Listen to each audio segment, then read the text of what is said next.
True Crime Society podcast contains adult themes and violence and is not intended for all audiences. Listener discretion is advised. And if you'd like to skip the intro or move to any specific part of the podcast, please refer to the timestamps listed in the episode description. Thank you.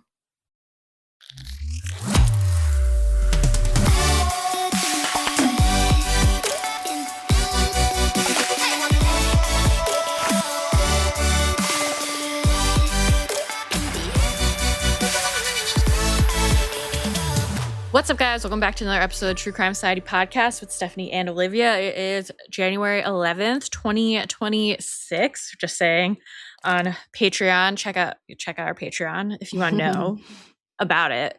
But we were saying how I was saying how it feels like January is dragging already, which I say every year. Like me and one of my coworkers used to always joke that January would take the longest time to get through, and it feels like the rest of the year flies by. I feel like people always say February too, because everyone expects February to February sucks, yeah. Slower. Like it should be faster because it's a shorter month, but it seems like it drags forever. Yeah, and here, just like this time of year, the weather sucks. It's cold. The sun never shines. It's gray every day. Like, it's just not a fun time of year. But yeah, what's up with me? Still surviving with my infant baby. Are babies this age still infants? What do you call them? I was just thinking that. I feel like, I think yes. Because there's like newborn, infant. Like I wouldn't say he's a toddler yet, so.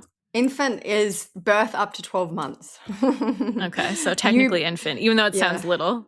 Newborn is 2 to 3 months. I figure like once they're about one-ish and they start walking, like, then they're like I know it varies, then they become a toddler. But yeah. Apparently an infant is still then up to 12 months. I'll just say still surviving with my little baby man. He's behaving so far, so hopefully he keeps it up.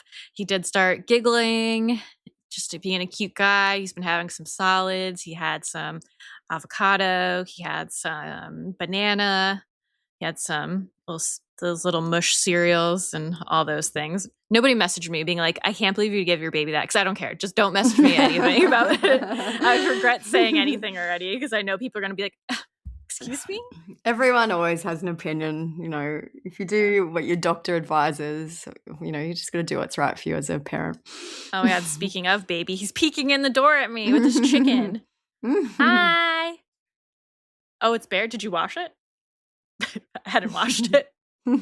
It's fine though. But yeah, so no one messaged me unsolicited advice except some people. Well, you're not really asking for advice on this topic. Sometimes you do. True. So I'm not asking for advice. Just don't message me nonsense. But yeah, that's my life. Just every day is the same. I took him on a drive to McDonald's yesterday just to get out of the house, and went and got a Diet Coke and some French fries and a double cheeseburger. And I told him, babe, man, this is my favorite place. And when I was pregnant, I probably went here at least once a week and had a double cheeseburger, and that you are made of double cheeseburgers. I actually had a double cheeseburger on the weekend too. I haven't had one for a while. It was delicious. So good. But yeah, what's up with you? Not too much. We had a massive heat wave here over it's Monday here now. So it ended. Saturday was the heat wave that ended, thankfully, because it was absolutely insane, the heat. And there was horrible bushfires in Victoria. Like, I know they've lost over 130 houses. So big fires. We were lucky where I live, there was no fires this time. It was just unbelievably hot. Like, I love the heat. Summer is my favorite season, but this was just next level. Like, you couldn't go outside. We had the dogs inside all day in the aircon. It was crazy. And then yesterday it was freezing. Like, we wore jumpers. So I don't know what's going on with the weather. But today it's grey. It looks not too warm out there again. But anyway, nice to have a cool change after the crazy weekend weather. Yeah, sounds like it. So just before we get into today's episode, because I think it's going to be a longish one, we do have a listener of the week. I asked last week for the person who gave me their book recommendation if I couldn't remember the name. They replied again in the comments on Spotify. I'm not entirely sure what the name is, because I think it might be a nickname or an abbreviated name, but it says Suhilza. I've probably got that wrong. Anyway, thank you again. They wrote, Olivia, that book suggestion was me. I'm so glad you liked it. Thank you for listening. So that was very lovely. it was a Riley Sager book. So I mentioned that last week's episode if you want to check it out. And we just want to give our new Patreons a shout out. We are getting better at remembering this. I hope I've picked up where we left off. If I have left you off, let me know and we'll absolutely give you a shout out. But our new Patreons this week are Ronnie, Tara, Charlotte, Tiffany, Katie, Amy, and Susan W. So thank you. We really, really appreciate it. Best people ever. Yeah, so lovely. I agree. Just beautiful community over there on Patreon. Like, don't get me wrong, Instagram and all that is great too, but it's a smaller community over on our Patreon. I feel safer there. Yeah, we chat, people post photos. Like, it's just a nice community of like-minded people over there. We love That's why I said don't give me advice, but some people give me advice because I'm always on Patreon being like, so any tips for this, everyone? Only Patreon subscribers can give me advice. Okay, so today we are going to be talking about a big case right now. And it's interesting to me how this one like blew up so much because it is interesting, but there's so many interesting cases that also don't blow up. I don't know what it was about this one. I feel like it because it did. I guess, yeah, the mystery and like I don't know. I feel like sometimes because this happened to people who I guess were quite educated and affluent, and they seem to have the perfect life, which well-to-do. Whereas, and it did seem for a while like maybe it was random. We didn't when we did the notes, we had no idea what had happened, and just yesterday, all this information's come out. So we've scrambled to do the updates. But for the whole time it went on, like 10 or 11 days, it just seemed kind of random. And I think that's terrifying to people to think this could literally happen to anyone, which it can. It shows us all the time too that sometimes what you think has happened isn't the case. So it was a very interesting case that seems to have gotten a lot of media attention. Yeah, it's definitely one of those stories that just shows that, like you were just saying, anything can happen to anyone, and it's just like so great for my anxiety. Yeah. And I do also feel like this could possibly be related a little bit to what we've spoken about in terms of missing white woman syndrome, which I know that there was no one missing in this case, but that is, I feel like, why the media's jumped on it, because it's an easy one for them to cover. These people, had this great life. There didn't seem to be anything nefarious going on, so it's kind of along those type of lines as well. Yeah, no, I agree. Not that it's like missing white woman, but just the well-to-do-ness. Like, how could this happen to them? Makes everyone curious. So anyways, let's get into it. We're going to be talking about the double murder of Ohio dentist Spencer Tepe, who's 37, and his wife Monique, who is 39. They were found shot to death inside their home in Wineland Park, Ohio on December 30th, 2025. Their two children were also found inside the home, alive and thankfully unharmed. And we just learned yesterday that Monique's ex-husband, who was a surgeon, Michael McKee, has been arrested and charged with their murders. So Olivia scrambled and updated all the notes yesterday right before we recorded. Yeah. And again, I feel like this is an unusual, even more so now that we know it was probably the ex-husband who's a surgeon, a highly educated person. Mm-hmm. This is a wild crime that you don't often see. There's a lot going on here. Yeah, I guess being a highly educated doctor doesn't mean you can't also be an incel loser. Yep, exactly. Hi, Peep. She's agreeing with me. Before we get into the episode, we're going to hear a word from our sponsor, Quince. Are you starting the new year with a wardrobe refresh? Quince has you covered with luxe essentials that feel effortless and look polished. They're perfect for layering, mixing, and building a wardrobe that lasts. Their versatile styles make it easy to reach for them day after day. Quince has all the staples covered, from soft Mongolian cashmere sweaters that feel like designer pieces without the markup, to 100% silk tops and skirts for easy dressing up, to perfectly cut denim for everyday wear. Their wardrobe essentials are crafted to last season after season. The quality shows in every detail. The stitching, the fit, the fabrics, every piece is thoughtfully designed to be your new wardrobe essential. And I can't tell you how much I love my cashmere sweater from them. It's a staple. I wear it all the time, and it's been holding up so much better than sweaters that I've paid probably triple the price for. So their stuff is actually great quality, and it's not cheap. I also got a little baby blanket from them for the nursery that I really love. It's very warm, so they have all different things that you can get. Refresh your wardrobe with Quince. Don't wait. Go to quince.com/TCS for free shipping on your order and 365-day returns. Now available in Canada too. That's QUINCE.com/TCS to get free shipping and 365-day returns. Quince.com/TCS.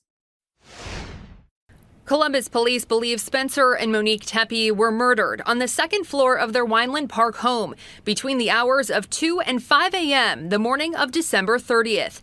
This video released Monday evening showing a man walking near the Tepes' home sometime within those 3 hours, with his hood up and his head down. This is the only video released to media of any kind of evidence that could lead detectives to a suspect. I still see, these images of Spencer, pictures that people are sending me, and it's like, he's not gone. There's no way he's gone. There's no way Monique's gone. Like that can't be possible. Rob Misla says Spencer and Monique Tepe were two of the most admirable people in his life. Their family and the nation stunned as all eyes remain on the investigation. And she just, started hyperventilating, and it took a minute to figure out, what was happening. And then from there, it was just like kind of an instant realization that all of our entire lives are never going to be the same again. The Tepes would have celebrated their 5-year wedding anniversary in just a few weeks. Misla says their children, 4 and 1, are in good care of family, along with their family dog. How do you tell a 4-year-old that, she's never going to see her parents again? It's just awful, but we've been giving them all of our love. Misla describing Monique as warm, charming, and strong. Spencer known as calm, steady, and kind. With funeral arrangements in the works, investigators following the case closely. No interview was made available to ABC6 on Monday. We'd rather have it done right instead of fast, and we understand that these kind of things is a process, and there's, a lot of moving parts and pieces. A loving couple, 2 young children left behind, with plenty of unanswered questions. So in terms of what we know about the couple, Spencer was born on December 9th, 1988 in Cincinnati, Ohio, to Tim and Yvonne Hildebrand Tepe. And Monique was born on October 14th, 1986 in Chicago, Illinois, to Ignatius and Narita Mendez Sabatursky. Monique had previously been married to a man named Michael McKee, and like we just said, that we just redid the notes, so we added in some more. Well, Olivia did. I don't do the notes, so not trying to take any credit. Added in a bunch about Michael here as well, so we'll get into a little bit about him now that we know that he was involved. So he grew up in Zanesville, Ohio area. He played football for Zanesville Bishop Rosencrantz High School. Social media photos indicate that him and Monique had been together possibly since 2012, and they got married on August 22nd, 2015. On September 10th, 2015, and this is according to a timeline from crimetimelines.com if you want to check it out. It was very comprehensive. Detailed. Yeah. So Michael purchased a home in Roanoke, Virginia, and that was on September 10th, 2015. There's pictures of the house. It's like nice, average nice, not a mansion, but it's nice. It's big enough. It is kind of interesting to me that they were married, but he still purchased the house by himself. Like, I haven't really seen that maybe her name was on the title, but anyway, I guess, there might be reasons for that. But according to that timeline, it was just Michael who purchased the house. Yeah. Despite Michael and Monique seemingly being together for years, online comments indicate that they separated 7 months after their marriage in March 2016. They began divorce proceedings in May 2017, and the divorce was finalized in June 2017. Online records indicate that Michael was a vascular surgeon, or is a vascular surgeon. Well, I guess was. Not anymore. Not anymore. In their divorce documents, Monique listed her wedding and engagement rings as separate property instead of marital assets because she noted that she had paid for both the engagement ring and the wedding ring. So the engagement ring was $2,500 and the wedding ring was $3,500. So interesting, she bought her own. During their divorce, Monique agreed to pay Michael $1,281.59 for reimbursement of miscellaneous debt. And during the divorce, Michael listed his assets as the home in Roanoke. He said it was valued at $219,500 and it was mortgaged for $215,000. There's also 4 vehicles that were disclosed in the divorce documents, which is a 2004 Jeep Grand Cherokee, a 2007 Jeep Patriot Cherokee, 2012 Jeep Grand Cherokee, and a 2009 Toyota RAV4. So big Jeep fans. At the time of the divorce, Michael was said to have been earning around $50,000 per year, and Monique's prior earnings were listed as $32,000, $35,000, and $41,000. The divorce was filed on the grounds of incompatibility, and the docket for the divorce filing listed a mutual restraining order, which is apparently standard in divorce cases and prevents either party from accessing assets or bank accounts without going through court process while the divorce is pending. I feel like the restraining order that was apparently put on the case at that time has raised a lot of speculation online. Like, people are confused. They're like, she had a restraining order out. Yeah, like, I feel like there's a lot. And to be fair, this only happened like in the last 24 hours that he's been arrested. So we haven't, if we do get more updates about their relationship after the divorce, we might put in a clip. But there was apparently a restraining order put on at the time that they got divorced, but that is, from what we've read, just standard process to, make sure that basically everything is divided equally and fairly. I feel like they should just have a different term for it to avoid confusion. Yeah. So Michael was listed as a 2020 graduate of the Carilion Clinic. He would have been 34 years old at the time. There's a picture of him on a website as a vascular surgeon at the OSF Cardiovascular Institute. We'll put the picture on our blog if you want to see it. But yeah. So we mentioned previously about his $50,000 salary, which was around 2016, 2017. And this is current info about the general pay of vascular surgeons. So it says vascular surgeons' salaries in the U.S. are very competitive, averaging around $400,000 to over $600,000 annually. Sorry, I just had to let that sink in. With averages often cited between $500,000 and $600,000. Must be nice. Yeah. So, I feel like a lot of people are like, why was he earning so little at the time? Before, I think. Well, yeah. And so that's what I was going to say. So apparently, I've Googled it, it says becoming a vascular surgeon is a demanding process that generally takes a minimum of 12 to 14 years of total training and study after high school. So that would be pretty much right on track with him graduating in 2020. You would think around that, that's basically probably 12 years-ish after he's graduated high school. But that would explain why, everyone's like, why is he only going to do 50 grand as a surgeon? He wasn't probably a qualified surgeon or, he hadn't finished we don't know his what he studies was doing at that then, point. probably. Yeah. So a vascular surgeon, for those who don't know, is a medical doctor specializing in treating diseases and conditions affecting the body's blood vessels, excluding the heart and brain vessels by managing blood flow through lifestyle changes, medication, and both minimally invasive endovascular and open surgical procedures to restore circulation, prevent complications like stroke, and manage pain. So jumping ahead slightly, there was some apparent court activity related to the divorce in June 2025, which is weird because it's almost 8 years after the divorce was granted. And a lot of people have speculated that maybe it had been reopened because he was, now we know he probably killed her, but stalking her or, harassing her or something like that. That's why there was a lot of speculate. I feel like there has been a lot of speculation about that, and it's kind of hard to clear it up. But what we're about to go through, I think, does explain it. So this info is again from crimetimelines.com. They put court records indicate post-decree activity related to their 2017 divorce case, including hearing notices, a magistrate hearing, a continuance, and subsequent case strikings. The case status remained disposed-other disposed, but the docket does not specify the underlying motion or which party initiated the filings. The matter was later continued and eventually stricken adjudication. So, I've been reading a lot about this because I'm like, this does seem weird, especially given what has now happened. There was some indications on the court documents that it was related to custody, which they didn't have any children together. So people are questioning if it was just some type of clerical error.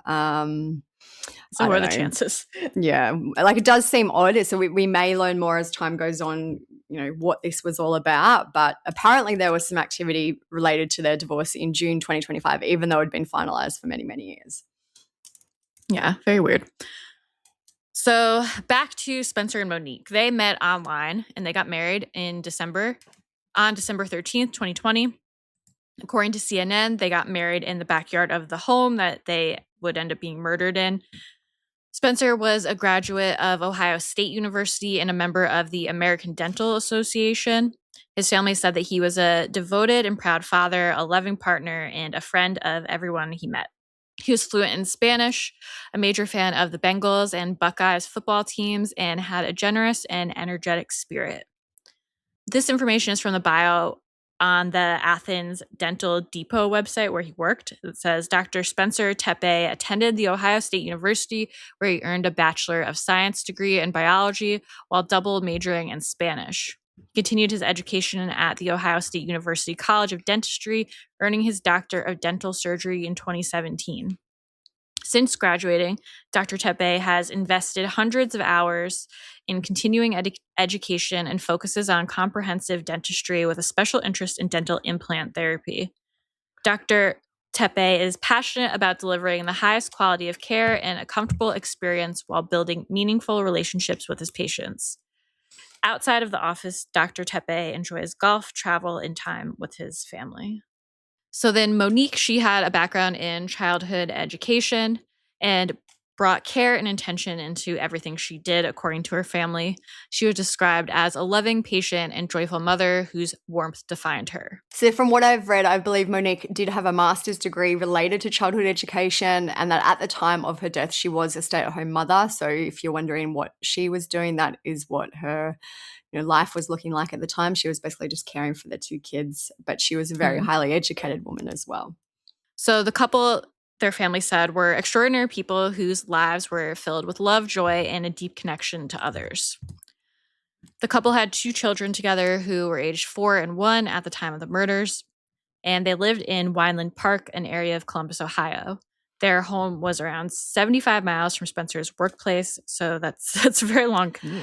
Yeah, I've read a lot of comments online about this too. Basically, they said that Athens, and I'm not from the area, so I can't verify these, but basically Athens, there's not a whole lot there, and there's apparently quite a need for dental care there. So they said maybe the family chose to live in Columbus because it's a bit more metropolitan, more education options for their kids, and he chose to do that commute because either he believed that Athens needed the dental care or just afforded opportunities for him, but they still preferred to live in Columbus.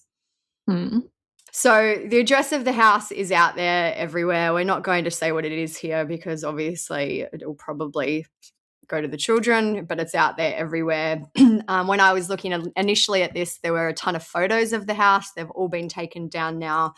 But it was a new build house, we believe, when they bought it. You can see they've got their wedding photos online, and the fence in the wedding photos is the same as the fence in the house listing. So what's crazy is the neighbors' houses are very close together. And I'm pretty sure they said they didn't hear anything, right?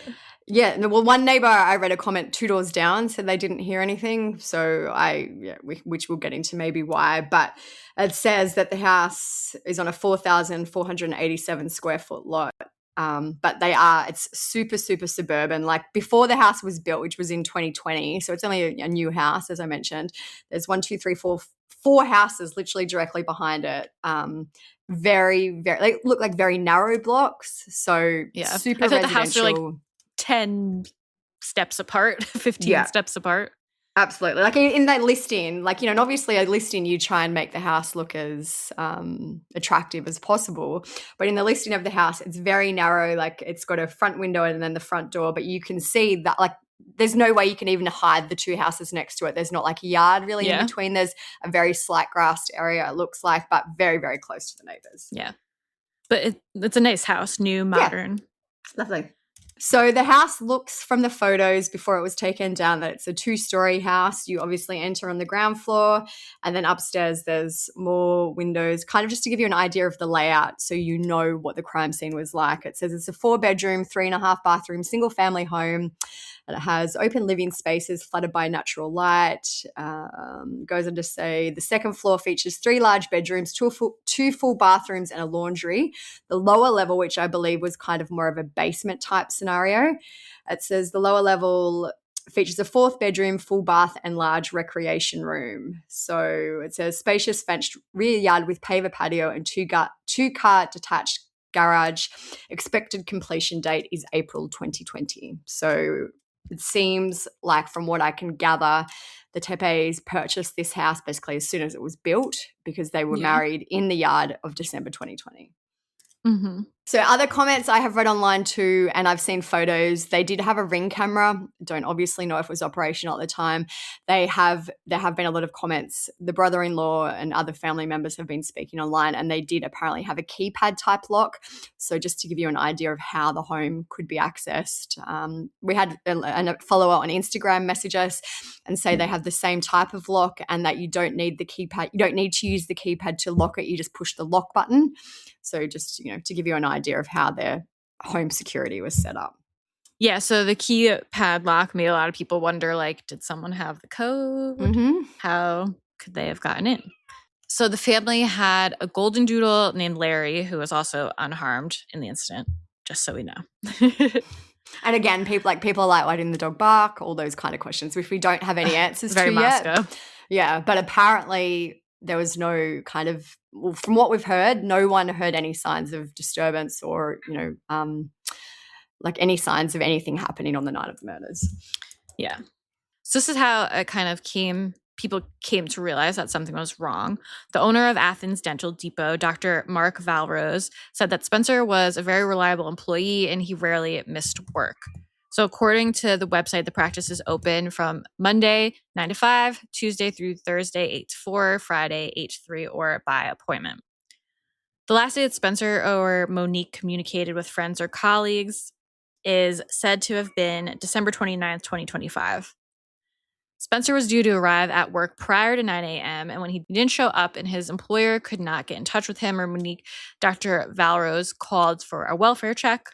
And just to reiterate quickly too, so this was December 30th, which was a Tuesday.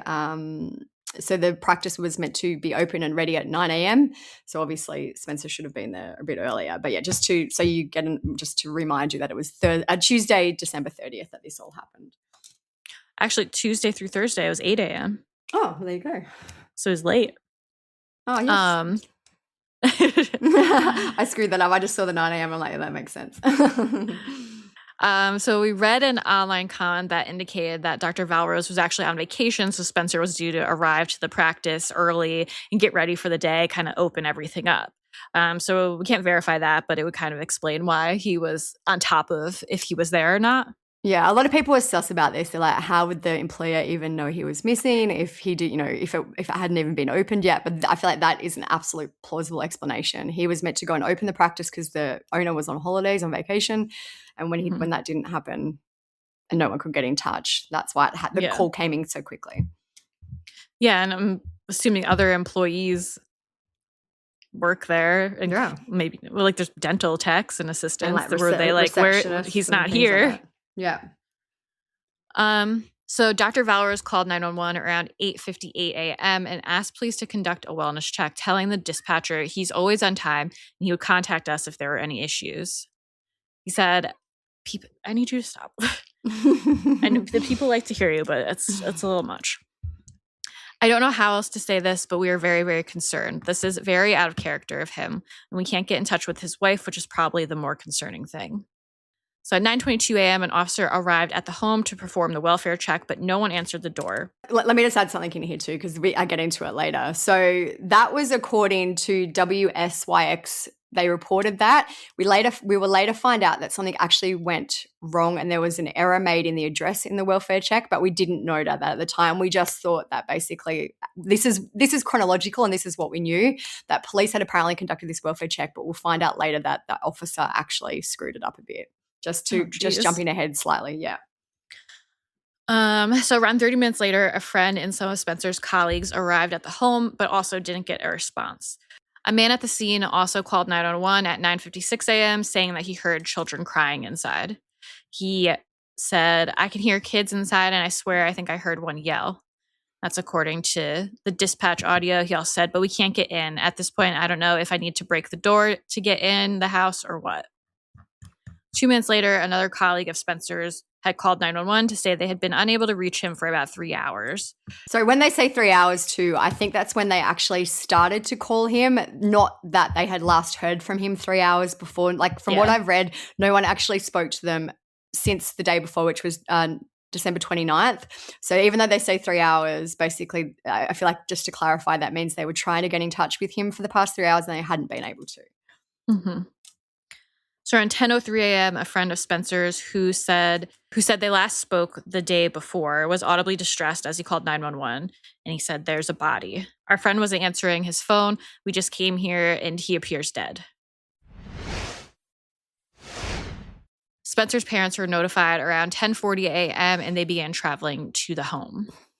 Spencer's brother-in-law, Rob, expressed the shock and anger that the family were feeling. He said, "We were all still in shock and obviously angry and just trying to put the pieces together."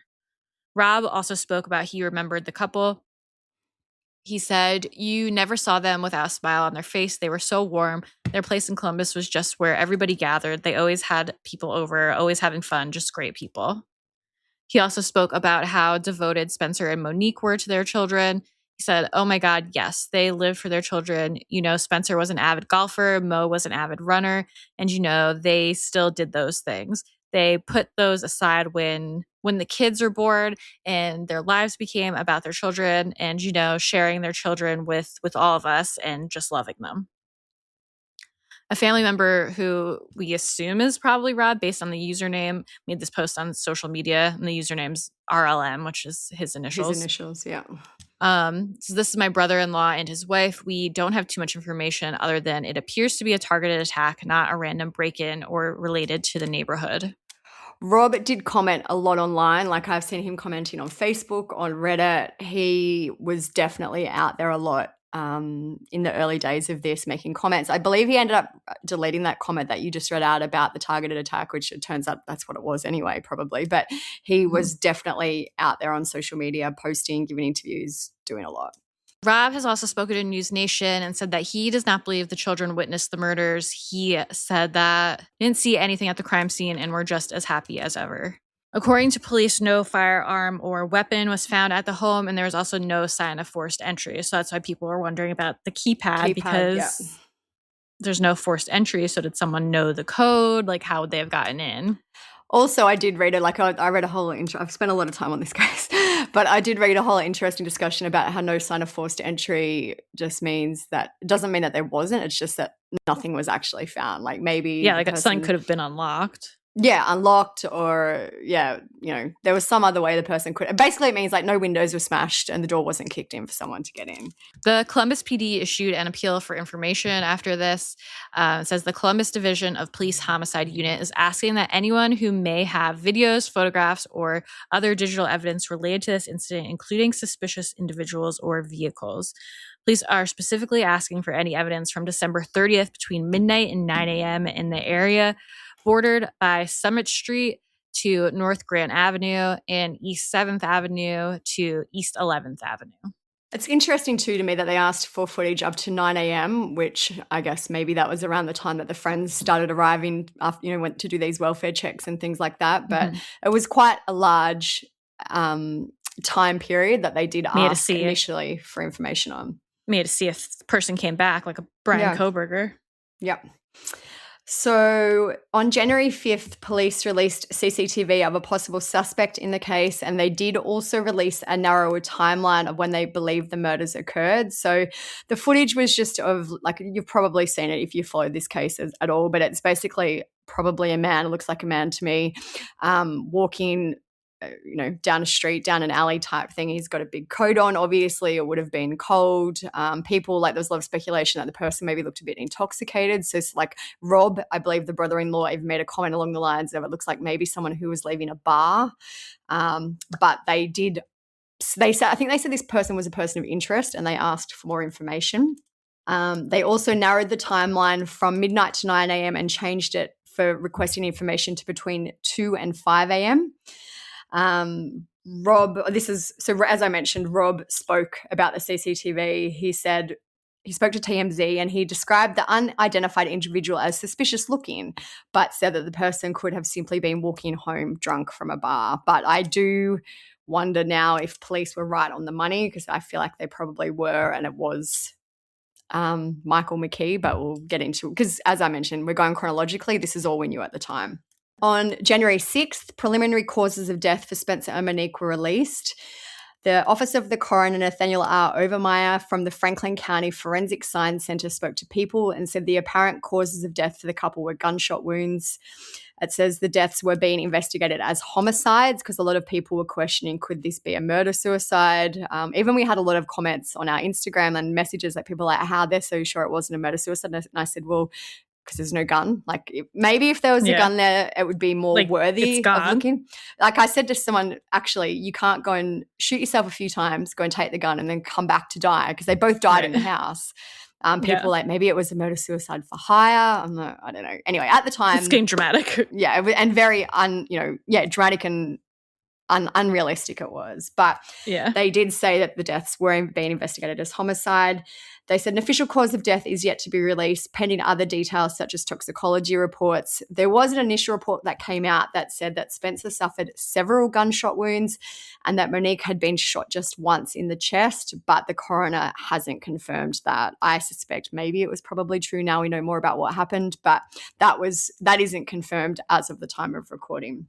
So this is where things kind of started to get a little bit messy in the case. There was a lot of noise and things that probably have turned out to be unrelated. But on January 6th, media reports indicate that a woman had called 911 from the house months before the murders. The dispatcher described the call as being related to a domestic dispute. So after hanging up initially, the caller told the 911 operator, "Me and my man got into it." The call was placed on April 15th last year at 2:45 a.m. according to the records. The woman could be heard crying throughout the call before telling police that she no longer needed officers to come. The Columbus officials did not include a name for the caller in the dispatch logs. I'll just read it out. It is interesting. I think it's now turns out to be totally unrelated, but it did cause a lot of discussion in the case. The operator says, "Hi, this is 911. We just got a hang-up call. Is everything okay?" And the woman says, "Yeah, I'm sorry. I'm okay." The operator asks, "Are you sure?" She says, yeah, I'm okay, sorry. The operator says, "Well, it sounds like you're crying. Do you need police, paramedics or anything?"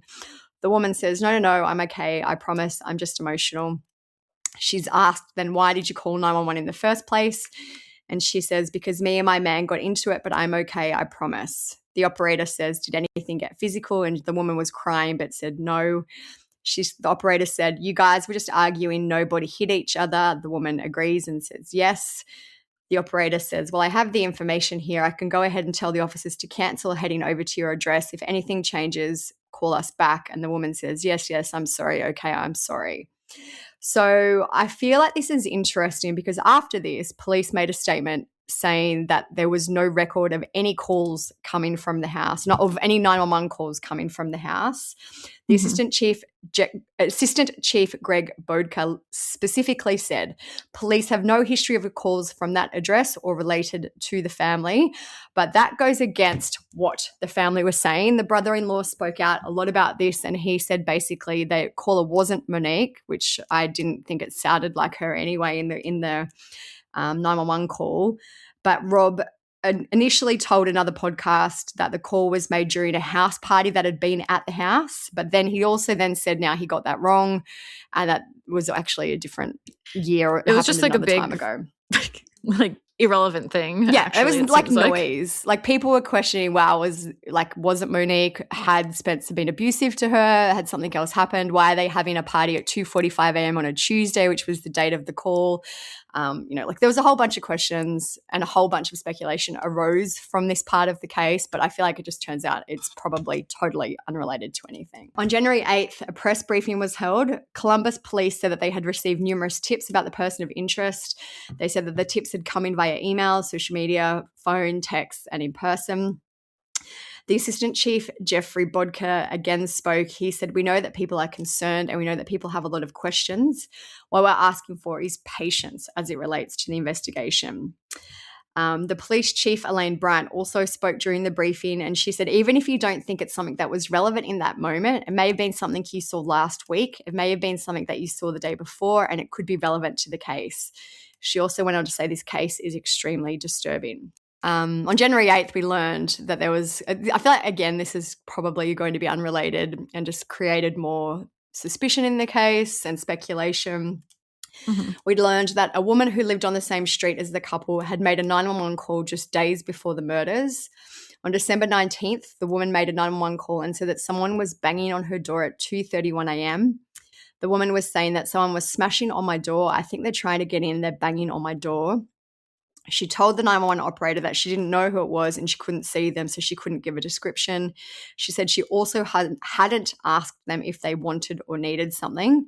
So the reports state that the, quote, problem left at 2:44 a.m. So that was like a 15-minute. Scary. I know, it is scary. Like, obviously the person or people didn't get into the house, but that's a 15-minute scenario for that woman to endure. Like, I can't even imagine someone banging on my door at 2:30 in the morning. It would be terrifying. I'd be terrified. So this house where this call was made from is a 3-minute walk from Spencer and Monique's place. So again, people were thinking maybe someone was in the area trying to break in. They just couldn't get into this woman's house. Maybe they came back a few days later and something happened. Yeah. Knowing what we know now, though, probably seems unrelated. Yeah. I feel like maybe it was like it could have been someone trying to break into her house, but I do feel like it was unrelated now that we know. Yeah. So as we mentioned, the colleagues and friends had called in welfare checks on the morning that the couple were found. On January 9th, they did release footage of the police officer who conducted the welfare check. The officer went to the wrong home, even though he had apparently been given the correct address. This is a quote from an article by dispatch.com. It says, the video shows the officer whistling and singing to himself as he drives, leaving a police substation and heading to the address written on a piece of paper he holds in his hand. The address is never seen in the nearly 7-minute video clip. However, the footage shows that the officer went to a home on Summit Street. So that is obviously not where Spencer and Monique lived. The police chief, Elaine Bryant, spoke about the error. Like, obviously, nothing would have changed. We now know that they were already dead by this point anyway, but I guess it is a pretty big error for someone to make. So the police chief made a statement. She said, in this case in particular, what we do know is that we received a call for wellbeing check related to 2 victims. There was an officer that was dispatched to go to that wellbeing check. Unfortunately, he did respond to the wrong location. Initially, he went to the wrong location and believing that he was at the right location, he did everything he was supposed to do. Knocked on doors, checked the backyard, and did all those things. But it was not the right location. Approximately around 40 minutes later, we received another call because the co-workers of one of the victims stated that they had not reported to work and they were really concerned. So they went to the house and that's where they found the bodies of the 2 victims. So I guess the only difference is like they could have gotten to the kids sooner. Yeah, quicker. Yeah, true. I feel like it sounds like it was a genuine mistake. It doesn't sound like there was anything nefarious. Like they weren't trying to not go to the house. It sounds like this officer did make what seems to be a genuine mistake. The houses, as we said, are very close together and look similar. Yeah. The police chief also answered some questions about the case. The question asked was, there's a crime camera just across the street from their residence. Did it catch anything that's been useful to the department? And the police chief said, we're still reviewing a lot of video. We're looking at a lot of evidence. The information that we're releasing, we want to be transparent as possible, but there are some things we're not going to be able to share at this time related to the investigation. What I can tell you is that we are looking at so much video information and so much content that we're still combing through. We don't have all the answers and our investigators are diligently working. As soon as we're able to, we're going to provide another update. So absolutely what we mentioned, I think, came into play, whereas the houses were so close to each other. Most houses, or the majority of houses these days, probably have some type of ring camera, CCTV, a crime camera directly across the street. So there would have been so much data they needed to comb through. A neighbor of the couple named Eddie Zhang spoke to the media, and I feel like his information was interesting, and maybe it was partly why they narrowed the timeline of the murders from 2 to 5 a.m. He said, I didn't hear anything. I was asleep. I will say these houses are really well made. A lot of times I don't hear what's going on in the outdoors. He said he had security cameras at the front and back of his house, but they were not recording between 2 a.m. and 5 a.m. He said, I do have cameras. I wish they picked up something. He went on to say he's since fixed his cameras so they record continuously, and that he also said police had told him the crime was targeted. He said what they were able to tell me, they are leaning towards this was not a random attack. This was something targeted. And I did read another Reddit comment. I don't know if it was from Eddie. It possibly could have been. But this person specifically said they lived 2 doors down and they did not hear a thing. So they didn't hear gunshots, no screaming, no anything like that. They heard nothing. So 2 doors down, no one heard anything. This is basically where we were at in the notes until yesterday. Rob spoke about the last time he saw the couple. He said, we did Christmas night together, and then the following day we just did a post-Christmas lounging and watching movies and had dinner. And the next morning they left. He said, how would I ever know that would be the last time I would have hung out with Spence like that? We were totally blindsided by what happened. So by this point, which is pre-January the 10th, a lot of people were speculating about this brother-in-law. And I feel like it's important to note because it just shows how carried away online sleuths can get. And it seems in this case that it was absolutely, totally wrong. All Rob did, I guess, to put the focus on him was that he spoke a lot. He gave a lot of interviews. He commented a lot online. He kind of said that maybe the person of interest wasn't really the person of interest. It was a drunk guy at a bar. So they're like, is he trying to get the attention away from that person? Anyway, a whole bunch of speculation. Like, this is one comment I pulled just because I thought it was interesting, and it turns out totally wrong. Says the person of interest's slight turned-in toe is absolutely the same turned-in toe of the man at the wedding pic. So that's in regards to Spencer and Monique's wedding. I initially thought that the man was his boss partner, but someone else said it was his brother-in-law. Whoever it turns out to be, the walks are crazy similar. And someone else said, I think it's the brother-in-law. The video that was posted today of the person of interest kind of matches his description. And the brother-in-law has at least temporary custody and could probably get control of the kids' trust. There are photos on Facebook where his legs are moving similar to what the person of interest has, and per the media, he poured cold water over the video of the person of interest. So there was a bunch of speculation, like people actually like out publicly were saying they suspected it was the brother-in-law. And it's like I know we have our group where people do that and we talk a lot about it, but sometimes people just take it too far. It's sad because like the victims' families obviously should be able to speak out. And it's good for them to speak out, to get the word out there, get more attention on the case. And it just sucks that something that comes with the territory basically is being attacked by online sleuths who just take it too far sometimes. Yeah. And like to be fair, there is a GoFundMe involved in this case, which has raised a lot of money. So people were questioning, was that his motive? I don't know. But he actually made a statement. Like I did find where he responded to some of these people. This is a direct quote from him. I won't name the people who said it, but he basically screenshotted where people had directly accused him of being responsible. He said, and there it is. I've officially been named a person of interest by these very talented and professional crime journalists, which is obviously, poking fun at them. Sarcasm. Yeah, who initially called the couple Spencer and Monica, and haven't even tried to reach out and talk to me. I'm trying to put my focus towards editing a video for the funeral, not defending my innocence. So, he did cop a lot, and I feel like a lot of people did believe he was involved until we now know what happened. Yeah. There was also a lot of discussion, could be related into, when people thought Rob was involved, but as to why the kids weren't harmed. Former Fort Worth Police Chief Jeffrey Halstead spoke to the media, and he said historically it leans to the person not having an extreme mental illness, and it could suggest familiarity with the family or the children. Again, interesting. I feel like, now that we know more about it, it was probably like the children were totally innocent in all of this. Like, don't get me wrong. I don't think Spencer and Monique did anything wrong from the sounds of it either, but the perpetrator believed that the children were innocent, and that is why they were spared. Yeah. So on January 10th, 2026, we learned that Franklin County authorities had issued a warrant for the arrest of Michael David McKee, who is Monique's ex-husband. Michael was charged with murder at 10:57 a.m. on January 10th. This is a quote from an article about it. It says, the complaint alleges that on or about December 30th, 2025, McKee knowingly caused the death of Monique by shooting her with a firearm. A second complaint is filed charging Michael McKee with murder for knowingly causing the death of Spencer by shooting him with a firearm. The complaint lists the offence time as 3:52 a.m. and then it lists their address as where it happened. So it was right within that 2 to 5 a.m. timeline. 3:52 a.m. is apparently listed as the time of death for the couple. Mm-hmm.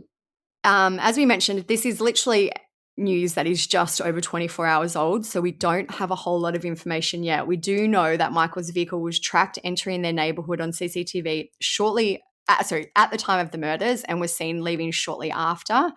The vehicle was found later in Rockford, Illinois, which is around 450 miles or almost a 7-hour drive from Columbus. Authorities have said that in September last year, Michael purchased a condo in Chicago. The condo is around a 90-minute drive or 85 miles away from where the car was found.